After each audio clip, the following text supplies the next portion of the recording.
রেস্তোরাঁ বা খাবার হোটেল, এটাকে চাইনিজে বলে হচ্ছে ফানতিয়েন। ফানতিয়েন মানে রেস্তোরাঁ বা খাবার হোটেল। এখন ধরেন আপনি দুইজনে আসছেন। এখন আপনি বলতেছেন যে আপনি কি পান করবেন, মানে আপনি কি পান করতে চান, সেটা হচ্ছে নিশাং খাসমা, মানে আপনি কি পান করতে চান। এখন সে বলল যে খাসুই মানে পানি। আর একজন জিজ্ঞেস করলো যে নিশাং সুষমা, মানে তুমি কি খেতে চাও। সে বলল যে আমি ভাত খেতে চাই।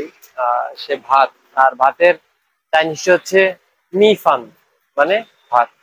তাহলে আমি ভাত খেতে চাই, এটার চাইনিজ হবে ওয়া শিয়াং শু মিফান, মানে আমি ভাত খেতে চাই। এইটাই, দ্যাটস ইট।